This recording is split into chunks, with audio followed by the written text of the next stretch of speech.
সকাল ৬টা। গ্রামের একটি ছোট ঘর।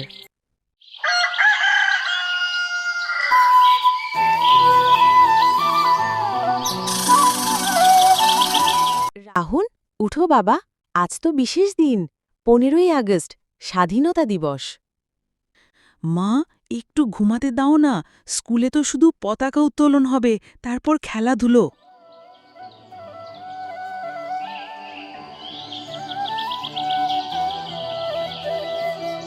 আরে বোকা, শুধু পতাকা তোলায় না, এই দিনের পেছনে আছে অনেক রক্ত, ত্যাগ আর সংগ্রামের কাহিনী।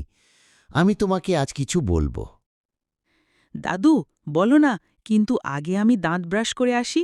মা, আজ কি মিষ্টি করবে?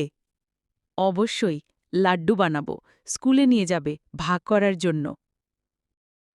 শোন, ১৯৪৭ সালের আগে আমাদের দেশ ছিল ব্রিটিশদের শাসনে। আমরা নিজেদের মতো চলতে পারতাম না। স্কুলে ইংরেজদের নিয়মে পড়াশোনা, চাষবাসে কর, এমনকি বাজারে পণ্য বিক্রিতেও চাপ ছিল। তখন কি তোমরা স্কুলে যেতেই পারতে না? যেতাম, কিন্তু অনেকের সুযোগ ছিল না। গ্রামের বহু মানুষ সংগ্রাম করেছে। কেউ গান্ধীজির মতো অহিংস আন্দোলন করেছে, কেউ নেতাজির মতো সশস্ত্র লড়াই করেছে। সেই ত্যাগের ফলেই আজ আমরা স্বাধীনভাবে নিজের পতাকা তুলতে পারি।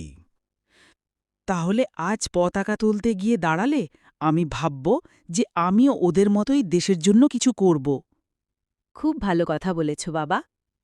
সকাল ৮টা, স্কুল প্রাঙ্গণে।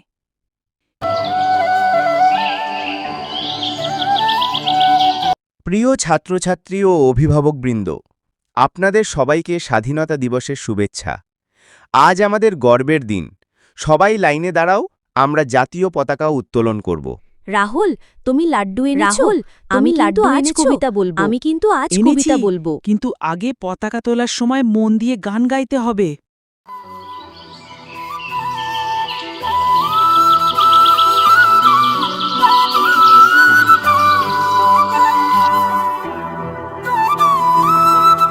এই পতাকা আমাদের স্বাধীনতার প্রতীক।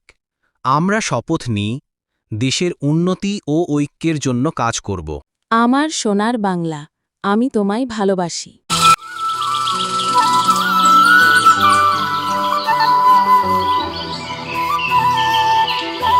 এখন রাহুল মাইকে এসে স্বাধীনতা দিবস নিয়ে কিছু বলবে।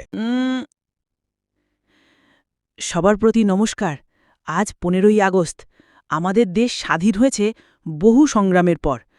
আমরা যেন কখনো ভুলে না যাই যে এই স্বাধীনতার জন্য অনেক মানুষ প্রাণ দিয়েছে। আমরা প্রতিদিন ছোট ছোট কাজ করে দেশকে সুন্দর করে তুলতে পারি, যেমন গাছ লাগানো, পড়াশোনায় ভালো করা আর একে অপরকে সাহায্য করা।